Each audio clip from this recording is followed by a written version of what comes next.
कि सूर्य ग्रहण कैसे घटित होता है, तो जब सूर्य और पृथ्वी के बीच में चंद्रमा आ जाए, ठीक है, सूर्य और पृथ्वी के बीच में चंद्रमा आ जाए तब सूर्य ग्रहण घटित होता है। क्योंकि सूर्य का प्रकाश क्या हो जाता है, चंद्रमा छेक लेता है, पृथ्वी पर नहीं आ पाता है, तो इसी को हम सभी क्या कहते हैं, सूर्य ग्रहण कहते हैं, जो कि हमेशा अमावस्या के दिन देखने को मिलता है। अगला है बेगम अख्तर का संबंध किस क्षेत्र से है, तो यह गायन क्षेत्र से संबंधित है। ऑप्शन में सी करेक्ट आंसर रहेंगे। अगला क्वेश्चन देख लीजिए, कांग्रेस का नाम भारतीय राष्ट्रीय कांग्रेस किसके द्वारा रखा गया था। आप सभी को अगले सेट में बताए थे कि कांग्रेस की स्थापना जो कि फ्रेंड 28 दिसंबर 1985 में इसकी स्थापना की गई थी एओ ह्यूम के द्वारा। पहला अध्यक्ष कौन था, व्योमेश चंद्र बनर्जी था, ध्यान रखिएगा आप सभी। और कहां पे हुआ था, मुंबई में हुआ था। पर भारतीय राष्ट्रीय कांग्रेस जो है ये नाम किसके द्वारा रखा गया था, तो ध्यान रखिएगा आप सभी, दादा भाई नौरोजी के द्वारा रखा गया था। तो ऑप्शन नंबर इसका बी राइट आंसर रहेंगे। क्लियर है। अगला क्वेश्चन देखिए, अगला क्वेश्चन है निकोटीन का प्रमुख स्रोत क्या है। चलिए क्वेश्चन 4 के लिए आपसे राइट आंसर बताएंगे। निकोटीन का प्रमुख स्रोत क्या है फ्रेंड, तंबाकू है। ऑप्शन में सी करेक्ट आंसर रहेंगे। कॉफी में कैफीन पाया जाता है, ध्यान रखिएगा। चाय में जो कि फ्रेंड कॉफी और टेनिन दोनों पाया जाता है, तो ध्यान रखिएगा आप सभी, तंबाकू में निकोटीन पाया जाता है। अगला क्वेश्चन देख लीजिए, किसी वस्तु का भार चंद्रमा पर क्या होगा, भार कर लीजिएगा इसको, किसी वस्तु का भार जो है चंद्रमा पर क्या होगा। तो किसी भी वस्तु का भार चंद्रमा पर क्या हो जाता है, घट जाता है, ध्यान रखिएगा। द्रव्यमान जो है कि उसका सेम रहेगा, पर भार में क्या हो जाता है, परिवर्तन हो जाता है। तो जो पृथ्वी पर जिस वस्तु का भार है जितना, चंद्रमा पर जाने के बाद क्या हो जाता है, कम हो जाता है उसका भार। पर द्रव्यमान क्या रहता है, आकार जो है कि वो सेम ही रहता है, जैसा आकार का था उसी आकार का रहेगा। अगला है राज्यसभा का अध्यक्ष कौन होता है। तो आप सभी को क्या बताए थे फ्रेंड कि राज्यसभा का सदस्य बनने के लिए उम्र कितना होना चाहिए, तो 30 वर्ष होना चाहिए। कार्यकाल कितने वर्ष का होता है, 6 वर्ष का होता है। अगर राज्यसभा से कोई भी प्रधानमंत्री बनता है तो उम्र कम से कम 30 वर्ष होना चाहिए और कार्यकाल इसका 6 वर्ष का हो जाता है। तो राज्यसभा का अध्यक्ष कौन होता है, तो ध्यान रखिएगा आप सभी। तो right answer option number D हो जाएंगे, उपराष्ट्रपति राज्यसभा का पहला अध्यक्ष होता है, ध्यान रखिएगा आप सभी। इसका कार्यकाल 5 वर्ष का ही होता है और उपराष्ट्रपति बनने के लिए उम्र 35 वर्ष होना चाहिए। अगर ये अपन देना चाहता है तो ये किसको देगा, तो ये राष्ट्रपति को देगा, ध्यान रखिएगा आप सभी। Option number D right answer हो जाएंगे। क्वेश्चन एक बार पिछले बार पूछा गया था सीएसबीसी के द्वारा, राज्यसभा के अध्यक्ष जो है कि अपना त्यागपत्र किसको संबोधित करेगा, तो वो राष्ट्रपति को करेगा, क्योंकि राज्यसभा का अध्यक्ष कौन होता है, उपराष्ट्रपति होता है। अगला क्वेश्चन देख लीजिए, भारतीय राष्ट्रीय कांग्रेस के संस्थापक कौन थे। तो right answer option number B हो जाएंगे, एओ ह्यूम थे, ध्यान रखिएगा, भारतीय राष्ट्रीय कांग्रेस के संस्थापक। अगला क्वेश्चन देख लीजिए, कंप्यूटर का आईसी चिप किसका बना होता है। तो देखिए कंप्यूटर का आईसी चिप जो बना होता है फ्रेंड, ये सिलिकॉन का बना होता है। तो ऑप्शन में सी इसका राइट आंसर रहेंगे। इंपॉर्टेंट क्वेश्चन रहेगा आपके एग्जाम्स के लिए। देखिए अगला बार सीएसबीसी के द्वारा जो क्वेश्चन पूछा गया था आपका कि बिजली बल्ब का तंतु जो बना होता है वो किसका बना होता है। चलिए आप सभी नीचे कमेंट बॉक्स में बताएंगे। टंगस्टन का बना होता है। अगला क्वेश्चन देखिए, भारतीय राष्ट्रीय कांग्रेस के द्वारा पहली बार संपूर्ण स्वराज की मांग कहां की अधिवेशन में किया गया। स्वराज की मांग, तो ये लाहौर अधिवेशन में किया गया था, ध्यान रखिएगा। किसके द्वारा, पंडित जवाहरलाल नेहरू के द्वारा किया गया था। तो डी राइट आंसर रहेंगे, ध्यान रखिएगा आप सभी। तो ध्यान रखिएगा आप सभी, ये लाहौर अधिवेशन में पंडित जवाहरलाल नेहरू के द्वारा किया गया था। कब, 1929 में किया गया था, याद रहेगा आप सभी को। अगला क्वेश्चन देखिए, आर्य लोग भारत में पहली बार कब आए थे। आर्य लोग जो है कि फ्रेंड भारत में पहली बार कब आए थे, तो ये लमसम 1500 ईसा पूर्व में आए थे। आप सभी को ईसा पूर्व के बारे में पता होंगे कि ईसा पूर्व में समय उल्टा चलता था। जैसे 1500 हुआ तो उसके बाद ये 1500 1400 होता, उसके बाद 1300 होता, इस प्रकार से चलता था। और अभी समय क्या चलता है, सीधा चलता है। जैसे 1500 हुआ तो आगे आएगा तो 1600 होगा, आगे 1700 होगा, तो अभी इस हिसाब से चलता है समय, जिसे हम सभी एडी कहते हैं, ईस्वी कहते हैं। पर पहले समय उल्टा चलता था, 1500 से 1400, 1400 से 1300, 1300 से 1200, इस प्रकार से समय चलता था। किसी का जन्म अगर 1500 में हुआ है तो उसका मृत्यु होगा 1400 में। और अभी क्या होता है, किसी का जन्म अगर 1500 में हुआ है तो मृत्यु कब होगा, 1600 में होगा। तो अभी समय सीधा चलता है, पहले समय उल्टा चलता था। तो यह ईसा पूर्व का मतलब है, ध्यान रखिएगा आप सभी। अगला क्वेश्चन देख लीजिए, भारतीय राष्ट्रीय कांग्रेस के प्रथम अंग्रेज अध्यक्ष कौन थे। तो देखिए भारतीय राष्ट्रीय कांग्रेस के प्रथम अंग्रेज अध्यक्ष जो थे जॉर्ज यूले थे, ध्यान रखिएगा, आप सभी इंपॉर्टेंट क्वेश्चन रहेंगे आपके एग्जाम्स के लिए। अगला क्वेश्चन देखिए, अगला क्वेश्चन है कि भारतीय राष्ट्रीय कांग्रेस के द्वारा पहली बार, कर लीजिएगा इसको, पहली बार स्वराज शब्द का प्रयोग कब किया गया? देखिए पहली बार स्वराज शब्द का प्रयोग किया गया था 1906 में, ध्यान रखिएगा। किस अधिवेशन में? कोलकाता अधिवेशन में किया गया था। और उस समय जो अध्यक्ष था राष्ट्रीय कांग्रेस का, कौन था? दादा भाई नौरोजी था, ध्यान रखिएगा आप सभी। तो पहली बार स्वराज शब्द का प्रयोग किया गया था 1906 में, कोलकाता अधिवेशन। अगला क्वेश्चन देखिए कि किस भारतीय को पहली बार भौतिक के लिए, भौतिक की विषय के लिए नोबेल पुरस्कार प्रदान किया गया था? तो ये डॉक्टर सीवी रमन को दिया गया था, ध्यान रखिएगा आप सभी। किसे दिया गया था? डॉक्टर सीवी रमन को। Option number D right answer रहेंगे। क्लियर है? अगला क्वेश्चन देख लीजिए, हड़प्पा सभ्यता का सबसे बड़ा स्थल कौन सा है? हड़प्पा सभ्यता का सबसे बड़ा स्थल कौन सा है? Mohenjodaro. Option number C correct answer रहेंगे। देखिए मोहनजोदड़ो की खोज जो कि फ्रेंड 1922 में राखाल दास बनर्जी के द्वारा किया गया था। मोहनजोदड़ो की खोज राखाल दास बनर्जी के द्वारा किया गया था। हड़प्पा की खोज किसके द्वारा किया गया था? तो हड़प्पा की खोज दयाराम साहनी के द्वारा, किसके द्वारा? दयाराम साहनी के द्वारा 1921 में किया गया था। लोथल के खोजकर्ता कौन थे? तो रंगनाथ राव थे, जो कि लोथल गुजरात में स्थित है, भोगवा नदी के तट पर। और मोहनजोदड़ो जो कि फ्रेंड ये आपका सिंधु नदी के तट पर है, कालीबंगा राजस्थान में है, जो कि घग्गर नदी के तट पर स्थित है।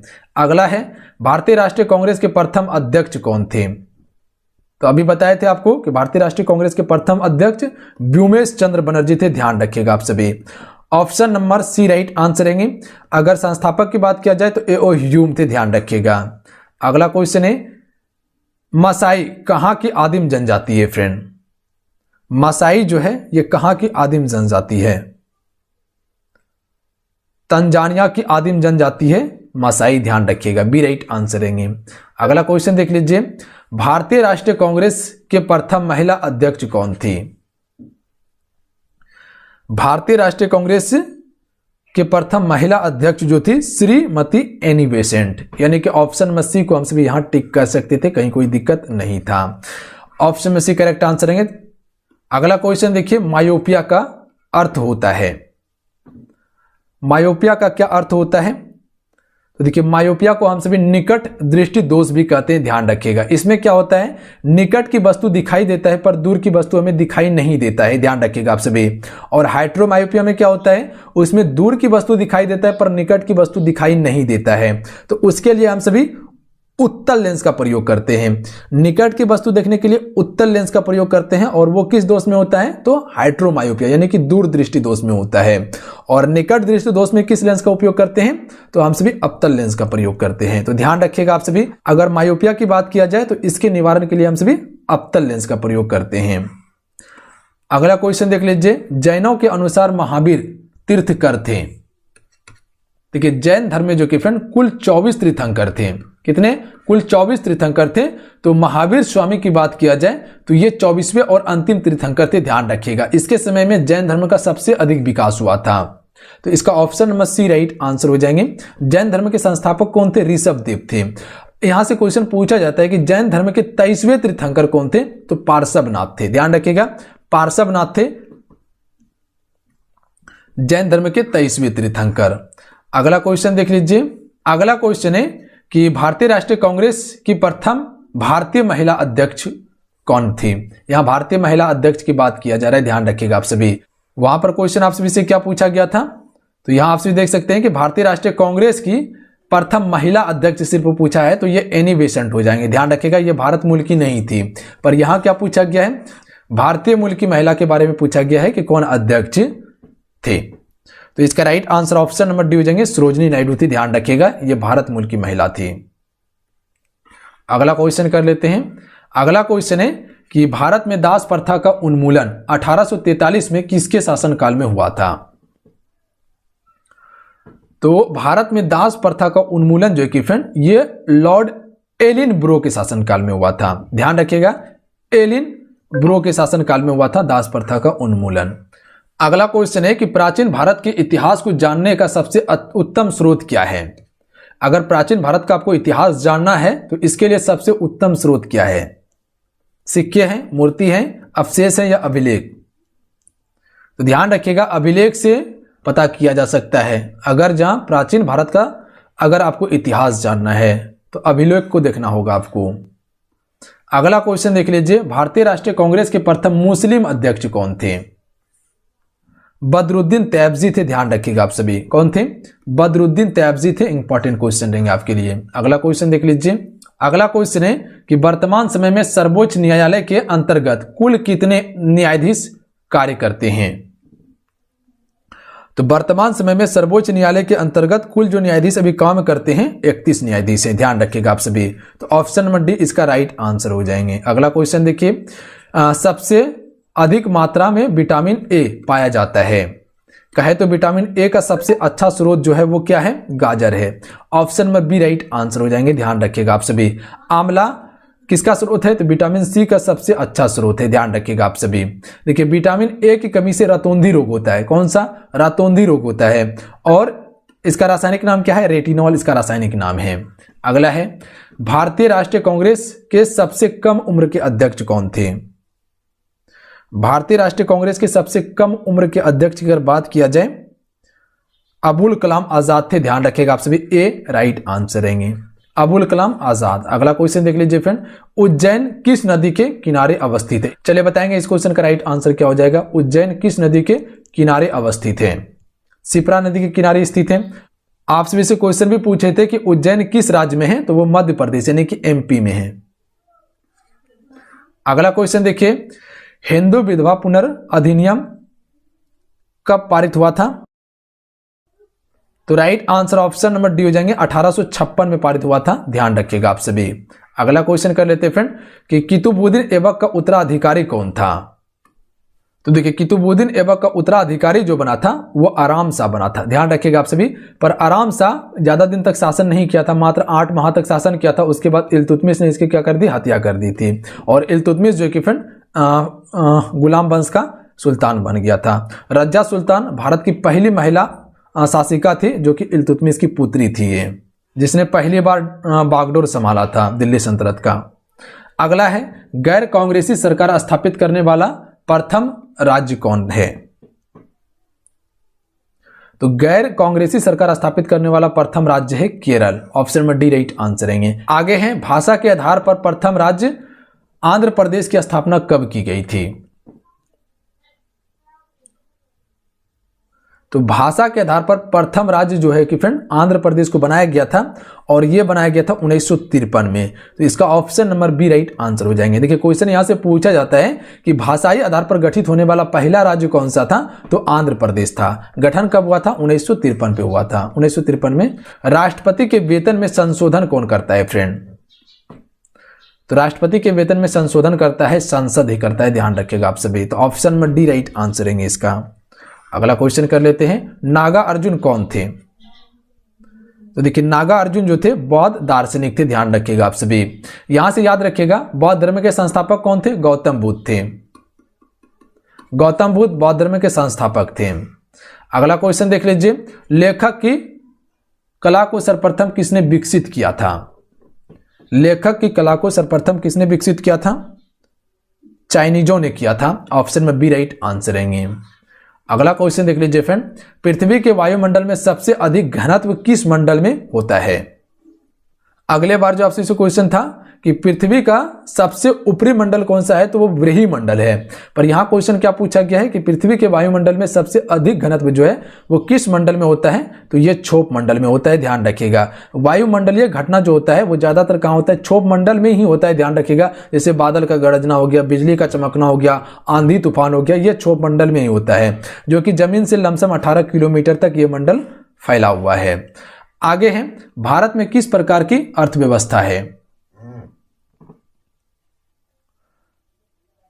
तो भारत में देखिए मिश्रित अर्थव्यवस्था है। ध्यान रखिएगा आप सभी। ऑप्शन में सी राइट आंसर हो जाएंगे। थोड़ा सा इसको आप सभी समझ लीजिए वायुमंडलीय संरचना के बारे में। देखिए, आप सभी को बताते हैं कि जैसे कि आपका क्या है, पृथ्वी है, यहाँ पे है पृथ्वी। तो यहाँ पे अगर समझिएगा तो कन्फ्यूजन आपका क्लियर हो जाएगा। यहाँ लमसम जो है कि फ्रेंड 18 किलोमीटर तो जो है वो क्या है आपका क्षोभ मंडल है। ध्यान रखिएगा आप सभी, कौन सा मंडल है? क्षोभ मंडल है।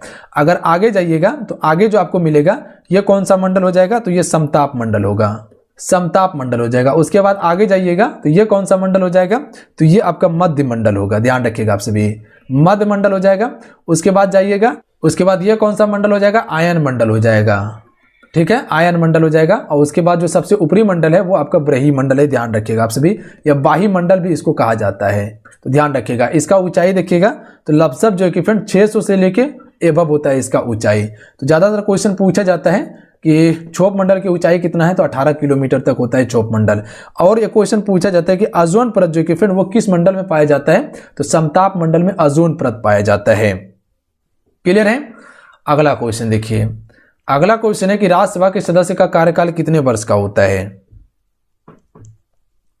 तो राज्यसभा सदस्य का कार्यकाल 6 वर्ष का होता है, आप सभी को बताए होंगे। अगला क्वेश्चन देख लीजिए, गेहूं के उत्पादन में, गेहूं के उत्पादन के लिए न्यूनतम कितनी वर्षा होनी चाहिए? तो 50 से 70 सेमी तक वर्षा होनी चाहिए गेहूं के उत्पादन के लिए। और चावल के उत्पादन के लिए 100 से एबव वर्षा होनी चाहिए, 100 सेमी से। अगला देख लीजिए, उत्तर प्रदेश राज्य, उत्तर प्रदेश राज्य के बाद सबसे अधिक संख्या में लोकसभा के सदस्य किस राज्य से चुने जाते हैं? तो यहां सबसे पहले यह समझिए कि उत्तर प्रदेश राज्य से जो कि फ्रेंड लोकसभा में सबसे अधिक सदस्य चुने जाते हैं। उसके बाद दूसरा नंबर में किस राज्य से चुने जाते हैं? तो महाराष्ट्र से चुने जाते हैं। ध्यान रखिएगा आप सभी, तो option number C right answer हो जाएंगे। सबसे अधिक लोकसभा में अध्यक्ष उत्तर प्रदेश से, उसके बाद जो कि फ्रेंड महाराष्ट्र से। अगला है, गुलाम वंश का अंतिम शासक कौन था? तो गुलाम वंश का अंतिम शासक था कैमूर्स। ध्यान रखिएगा, option number B right answer रहेंगे। कौन थे? कैमूर्स थे। गुलाम वंश का संस्थापक कुतुबुद्दीन ऐबक। अगला क्वेश्चन देखिए, सबसे कम वन किस राज्य में पाए जाते हैं? तो देखिए सबसे कम वन जो पाए जाते हैं हरियाणा राज्य में है। हरियाणा राज्य में जो कि फ्रेंड सबसे कम वन है। और सबसे अधिक वन की बात किया जाए तो वो एमपी मध्य प्रदेश हो जाएंगे। मध्य प्रदेश को वनों का प्रदेश कहा जाता है। हरियाणा में सबसे कम वन है। अगला है, दिल्ली सल्तनत के तहत कुल कितने राजवंशों ने शासन किया था? तो आप सभी को क्या बताए थे कि दिल्ली सल्तनत पर कुल 5 वंशों ने शासन किया था। कौन कौन सा? गुलाम वंश, खिलजी वंश, तुगलक वंश, सैयद वंश, लोधी वंश। कुल 5 वंशों ने शासन किया था। तो याद रखिएगा आप सभी। अगला क्वेश्चन है कि सबसे बड़ी स्तनधारी मेमेल कौन है?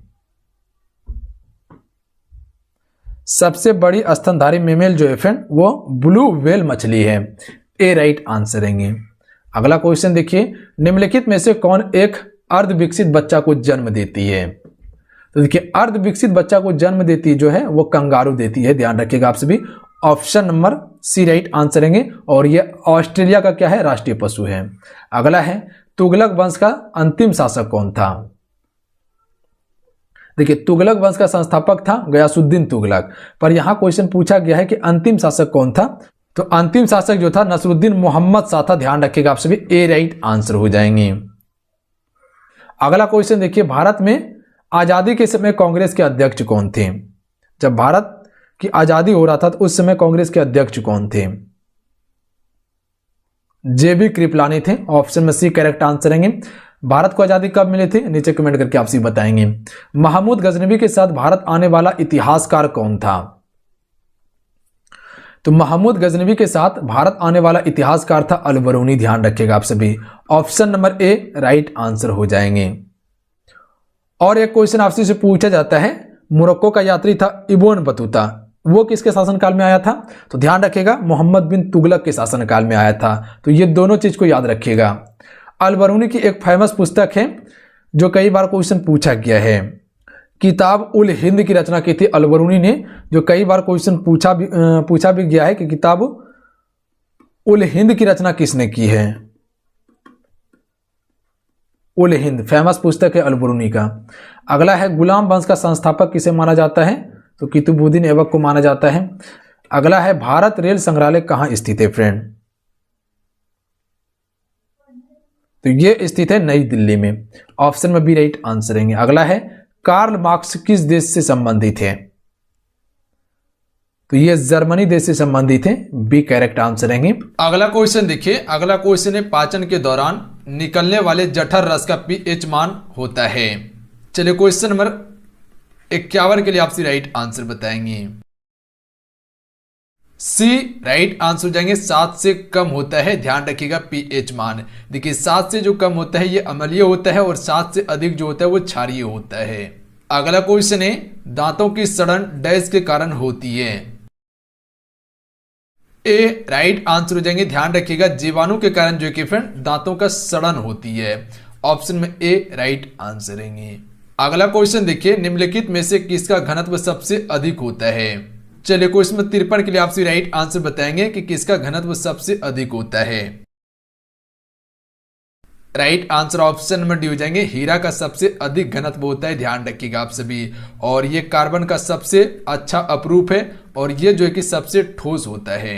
ग्रेफाइट कार्बन का दूसरा सबसे बड़ा अपरूप है और ये जो है कि क्या होता है, नर्म होता है। अगला क्वेश्चन देखिए, निम्नलिखित में से कौन सी हड्डियां मानव शरीर से जुड़ी हैं। ए राइट आंसर हो जाएंगे खोपड़ी। खोपड़ी जो है फ्रेंड ये मानव शरीर से जुड़ी हुई हड्डी है। अगला क्वेश्चन है मीथेन के एक अणु में कितने हाइड्रोजन परमाणु होते हैं। तो देखिए मीथेन के एक अणु में जो हाइड्रोजन परमाणु की संख्या होते हैं वो कुल 4 होते हैं। तो ऑप्शन में सी राइट आंसर रहेंगे। अगला क्वेश्चन है क्लोरोफॉर्म का आणविक सूत्र क्या है। बी राइट आंसर हो जाएंगे, CHCl3 जो है फ्रेंड ये क्लोरोफॉर्म का क्या होता है, सूत्र होता है। ऑप्शन में बी करेक्ट आंसर रहेंगे। अगला क्वेश्चन है बिहार से संबंधित क्वेश्चन है। अब बिहार का क्वेश्चन को हमसे भी देखेंगे। क्वेश्चन है बिहार के किस नगर में पहला दूरदर्शन केंद्र स्थापित किया गया था। डी राइट आंसर रहेंगे, मुजफ्फरपुर में सबसे पहला बिहार में दूरदर्शन केंद्र स्थापित किया गया था। अगला क्वेश्चन है बिहार के भिखारी ठाकुर किस क्षेत्र के प्रसिद्ध हैं। किस क्षेत्र में प्रसिद्ध हैं। बी राइट आंसर हो जाएंगे, नाटककार में प्रसिद्ध हैं बिहारी ठाकुर। ऑप्शन में बी राइट आंसर रहेंगे। अगला क्वेश्चन है प्राचीन काल में बिहार को किस नाम से जाना जाता था। सी राइट आंसर रहेंगे, प्राचीन काल में बिहार को मगध प्रदेश के नाम से जाना जाता था, क्योंकि मगध का क्षेत्र जो था फ्रेंड वो बिहार का कुछ हिस्सा है, बिहार का पूरा हिस्सा है। उसके बाद जो है कि आपका मध्य प्रदेश हो जाता है, फिर उत्तर प्रदेश का जो हिस्सा है ये सभी क्या कहलाता था, मगध कहलाता था। गुप्त साम्राज्य के संस्थापक कौन थे, चंद्रगुप्त मौर्य। बौद्ध प्रदेश जो है वो आपका गया है, देख लीजिएगा गया हो गया, उसके बाद वाराणसी हो गया, क्योंकि बौद्ध को जो ज्ञान की प्राप्ति हुई थी वो बौद्ध गया में। ज्यादातर देखिएगा तो उत्तर प्रदेश जो है, उत्तर प्रदेश बिहार और नेपाल का जो क्षेत्र पड़ता है वो बौद्ध केंद्र था। अगला क्वेश्चन है बिहार में सूती वस्त्र उद्योग केंद्र हैं। राइट आंसर ऑप्शन में जाएंगे उपरोक्त में से सभी, यानी कि गया है, फुलवारी शरीफ है और मुजफ्फरपुर, ये सभी जो है फ्रेंड ये सूती वस्त्र उद्योग से संबंधित है बिहार में। अगला क्वेश्चन है क्वेश्चन नंबर 61, बिहार में कहां पर एकमात्र तेल शोधक कारखाना स्थित है। Right answer option number C हो जाएंगे, बरौनी में। ध्यान रखिएगा आप सभी, बिहार में एकमात्र तेल शोधक कारखाना जो है ये बरौनी में स्थित है। अगला क्वेश्चन है बिहार की पहली मैथिली फिल्म कौन सी है। राइट आंसर ऑप्शन में भी जाएंगे कन्यादान। कन्यादान फिल्म जो है फ्रेंड ये बिहार की पहली मैथिली फिल्म है। अगला क्वेश्चन है बिहार के प्रथम महाकवि कौन है। बी राइट आंसर है विद्यापति। विद्यापति जो है फ्रेंड ये बिहार के प्रथम महाकवि थे, तो ऑप्शन में बी राइट आंसर रहेंगे। अगला क्वेश्चन है क्वेश्चन नंबर 64, बिहार की प्रथम महिला मुख्यमंत्री कौन है, या कौन थे, यहां पर लगा लीजिएगा आप सभी, है नहीं थे। राइट आंसर ऑप्शन में जाएंगे राबड़ी देवी, जो कि लालू यादव का पत्नी थी। राबड़ी देवी ये बिहार की प्रथम महिला मुख्यमंत्री थी, जो कि अनपढ़ मुख्यमंत्री थी। ध्यान रखिएगा आप सभी। ममता बनर्जी के बारे में आपको पता होंगे, जो कि अभी ये आपका पश्चिम बंगाल की मुख्यमंत्री है ममता बनर्जी। आइए अब करंट अफेयर से क्वेश्चन देखते हैं। क्वेश्चन है 2024 ओलंपिक और पैरा ओलंपिक देश में आयोजित किए जाएंगे, यानी कि ओलंपिक और पैरा ओलंपिक ये दोनों कहां पर आयोजित होगा। तो याद रखिएगा आप सभी, ये कहां पर होगा, पेरिस में होगा। ऑप्शन में ए राइट आंसर रहेंगे। और 2020 का जो आपका ओलंपिक हुआ है वो कहां पे हुआ था, टोक्यो जापान में हुआ था। अगला क्वेश्चन देखिए, निम्नलिखित में से किस गीत ने ऑस्कर 2023 में सर्वश्रेष्ठ मूल गीत का पुरस्कार जीता है? यानी कि किस गीत को जो कि फ्रेंड ऑस्कर पुरस्कार से सम्मानित किया गया है 2023 में? आप सभी RR मूवी देखे होंगे, उसमें एक गाना था यानी गीत था नाटू नाटू, उसी को ऑस्कर से सम्मानित किया गया है 2023 में। ध्यान रखिएगा आप सभी। क्लियर है? अगर ये क्वेश्चन पूछ लिया जाए कि 2023 में सर्वश्रेष्ठ अभिनेत्री को जो ऑस्कर पुरस्कार मिला है वो आलिया भट्ट को मिला है, किसके लिए, किस मूवी के लिए? तो गंगूबाई वाली मूवी थी। और उसके बाद सर्वश्रेष्ठ अभिनेता को रणबीर कपूर को मिला है, किसके लिए? ब्रह्मास्त्र के लिए।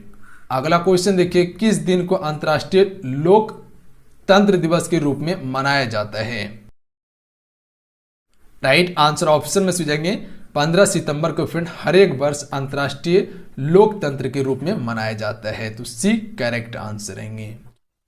अगला है, दिए गए वाक्य का सही विकल्प है। सर्वनाम का शाब्दिक अर्थ क्या होता है? सर्वनाम का शाब्दिक अर्थ क्या होता है? तो याद रखिएगा, सबका नाम को हम सभी क्या कहते हैं? सर्वनाम कहते हैं। सबका नाम को क्या कहते हैं? सर्वनाम कहते हैं। ध्यान रखिएगा, ऑप्शन में एक करेक्ट आंसर होगा। अगला है, इनमें से कौन सी गजानन माधव मुक्तिबोध के द्वारा रचित रचना नहीं है? अंधा युग, ऑप्शन में ए राइट आंसर हो जाएगा। देखिए, अंधा युग जो है ये आपका गजानन माधव मुक्तिबोध द्वारा रचित रचना नहीं है, जबकि चांद का मुंह टेढ़ा ये आपका गजानन माधव मुक्तिबोध की रचना है। भूरी भूरी खाक धूल ये भी इसी का रचना है। नए साहित्यकार का सौंदर्य शास्त्र ये भी आपका गजानन माधव मुक्तिबोध की रचना है, जबकि अंधा युग ये किसकी रचना है? ये रचना जो है आपका किसका है? तो धर्मवीर भारती का है। धर्मवीर भारती की रचना है, ध्यान रखिएगा आप सभी। अगला क्वेश्चन देख लीजिएगा, पृथ्वीराज रासोर किसकी लिखी रचना है? तो देखिए, पृथ्वीराज रासोर जो है ये चंद्रबरदाई की है। अगला है, सत्यार्थ प्रकाश उपन्यास के लेखक कौन है? तो देखिए, सत्यार्थ प्रकाश उपन्यास के लेखक जो हैं दयानंद सरस्वती, ऑप्शन में एक करेक्ट आंसर हो जाएगा। अगला क्वेश्चन देख लीजिएगा, चलिए इस क्वेश्चन का आंसर कीजिएगा आप सभी। हिंदी साहित्य अकादमी की ओर से हर वर्ष सलाका सम्मान पुरस्कार किस क्षेत्र में दिया जाता है? यहां पर नोट कीजिएगा, क्या कहा गया है? सलाका सम्मान पुरस्कार। देखिए, सम्मान पुरस्कार से भी क्वेश्चन आपके पेपर में पूछा जाता है, तो याद रखिएगा आप सभी, इंपॉर्टेंट है आपके लिए। तो भाषा संस्कृति में दिया जाता है, ध्यान रखिएगा, ऑप्शन में ए जो भी टिक करे बिल्कुल करेक्ट आंसर हो जाएगा। भाषा संस्कृति में सलाका सम्मान पुरस्कार दिया जाता है। अगला है, उचित अलंकार रूप का सबसे अच्छा विकल्प है। रघुपति राग राजा राम, इसमें कौन सा अलंकार है? रघुपति राघव राजा राम में कौन सा अलंकार है? तो यहां पता चल गया होगा आप सभी को कि एक ही वर्ण की आवृत्ति यहां पर बार बार हुआ है, र र र र। कौन सा अलंकार हो जाएगा? अनुप्रास अलंकार हो जाएगा, ध्यान रखिएगा आप सभी। अगला है, किस काव्य में श्री कृष्ण ब्रज के रक्षक नेता के रूप में अंकित किए गए हैं? प्रिय प्रवास में किए गए, ध्यान रखिएगा आप सभी। क्या कहा गया क्वेश्चन आप सभी से कि किस काव्य में श्री कृष्ण ब्रज के रक्षक के नेता के रूप में अंकित किया गया है? प्रिय प्रवास में किया गया है। अगला क्वेश्चन का आंसर कीजिएगा, मुहावरा से क्वेश्चन है कि अंधे के आगे रोना, इसका अर्थ क्या होगा? अंधे के आगे रोना मुहावरा का अर्थ क्या हो जाएगा? Right answer option number D हो जाएगा। ध्यान रखिएगा, निर्दयी से दया की याचना करना। निर्दयी से दया की याचना करना इसका बिल्कुल करेक्ट आंसर होगा, ध्यान रखिएगा। याद रहेगा, अंधे के आगे रोना का अर्थ क्या होता है? निर्दयी से दया की याचना करना। अगला है, शुद्ध शब्द का चयन कीजिए। इनमें से कौन सा शुद्ध वर्तनी है, यानी कि अनुकूल जो लिखा जाता है वो किस प्रकार से लिखा जाता है? इसका शुद्ध वर्तनी क्या हो जाएगा? अनुकूल, बिल्कुल करेक्ट आंसर हो जाएगा। ध्यान रखिएगा, ऑप्शन में सी। याद रखिएगा, ऑप्शन में सी बिल्कुल इसका वर्तनी शुद्ध है। अगला क्वेश्चन देख लीजिएगा, दिए गए मुहावरा का सही अर्थ चुनना है। अंक भरना मुहावरा का क्या अर्थ होता है? इसको अंग भरना भी कहते हैं हम सभी, तो याद रखिएगा, गले लगा लेना, ऑप्शन में बी करेक्ट आंसर होगा। अगला है, संयोग और वियोग किस रस के रूप में है? संयोग और वियोग की यहां पर बात किया गया है। संयोग और वियोग जो है ये किस रस के रूप में है? तो याद रखिएगा, इसे हम सभी श्रृंगार रस कहते हैं। ध्यान रखिएगा, श्रृंगार रस के रूप में है संयोग और वियोग।